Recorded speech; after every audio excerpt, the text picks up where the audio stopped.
Believe it or not, the 2-year anniversary of the pandemic is this March. And over the course of the past 2 years, few industries have struggled as much as the restaurant industry. With the early quarantine period keeping people at home, many eateries shuttered for good. Last year, the Restaurant Revitalization Fund created a pool of $28.6 billion in grants for independent restaurants. But after the surge of the Omicron variant, many restaurant operators are once again worried about what lies ahead in the future. Now, here to talk with us more about the state of the restaurant industry is Tom Colicchio. He's the owner of Crafted Hospitality and founding member of the Independent Restaurant Coalition. That's a trade group started by independent restaurants and chefs during the COVID-19 pandemic. Tom, welcome to Quicktake. Thanks for having me. Well, Tom, we mentioned it just in the intro here that the restaurant industry is actually one of the worst hit by the pandemic, but there was some relief that was provided in that Restaurant Revitalization Fund. But the problem was that it didn't reach all of the businesses that needed it. And that's really the argument that's being put forward on the Hill when there are negotiations to bring about more funding. Just how significant is this funding to the restaurant industry? Right. Well, that's correct. There was $28.6 billion that went out to restaurants, but the grants were only made to about 1/3 of the restaurants that applied. There were over 300,000 restaurants that applied, and roughly 100,000 actually received some relief. And so we're about $40 billion short. And what it does is it creates a real sort of, those that have it and those that don't situation for restaurants. Those that receive money, they are able to get their bills paid, keep their staff together, and those that didn't receive money are struggling. We're hearing stories of restaurateurs and chefs that are going, into their personal, finances and writing checks to their staff, maxing out on credit cards and things like that.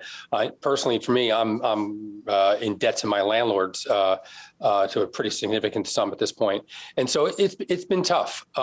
But we're getting close. We're looking for a package that not only includes restaurants but also stages.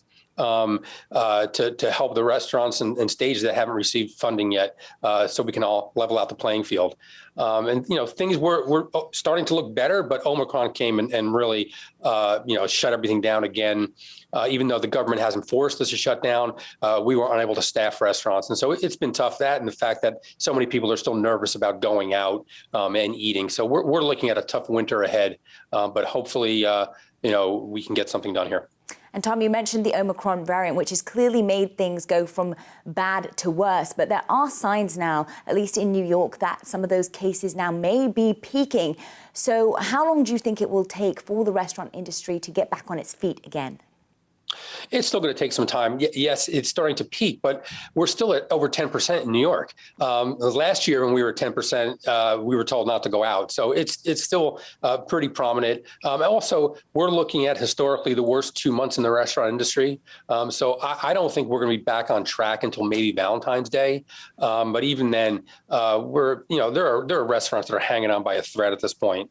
And, listen, I'm in a position where I've been in business long enough. I can negotiate with my landlords. There's a lot of small mom and pops or restaurants that have been in business for a couple of years. They don't have that kind of, that opportunity and that, quite frankly, privilege that I have. And so those are the restaurants that are really struggling right now. And so we need help. And what's at stake here, it's not just that individual restaurants, it's communities that rely on that restaurant. It's the 15 million restaurant workers that work at independent restaurants. It's the farmers and fishermen that supply us. It's the electricians and plumbers that service our restaurants. So we're looking at a pretty large ecosystem of people that independent restaurants support. And that's really at stake here.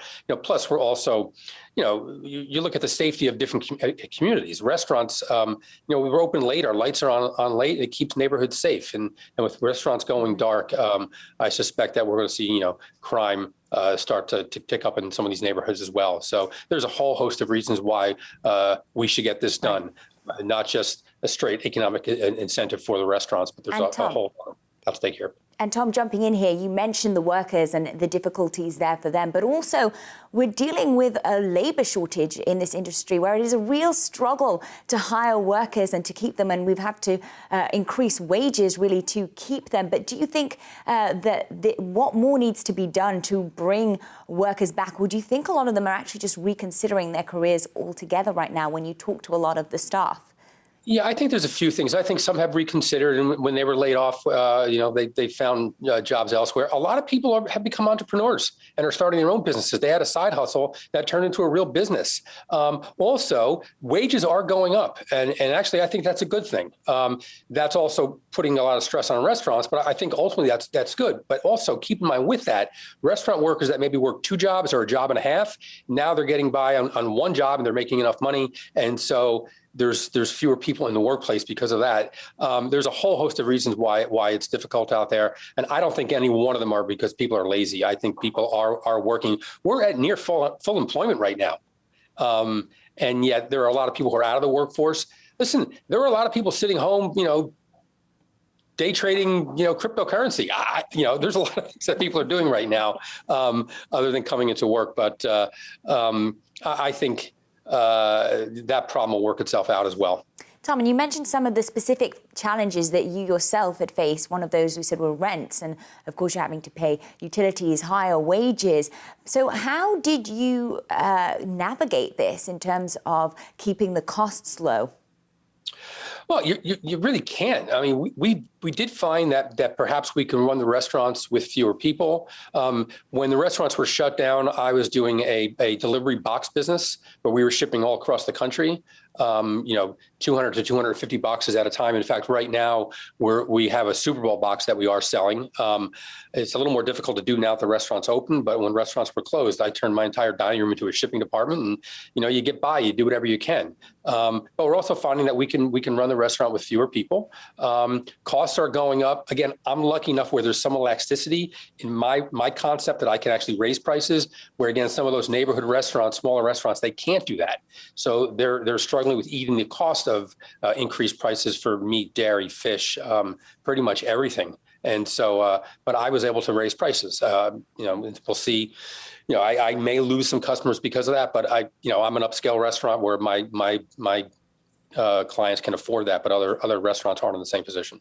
Do you think there are any benefits that you could find to opening a restaurant right now in this environment? The only advantage right now is because there are a lot of shuttered restaurants, there's a lot of spaces available. Landlords are a little more generous when it comes to tenant improvements or TIs and the money that they'll put in for the restaurants to be there. Plus, there are a lot of restaurants that are built out. So now you can go and pick up a restaurant that is built out and maybe do some cosmetic upgrades to it and get a restaurant going. But there's something about that doesn't feel great. But that's really about it. I can't think of any other silver lining here.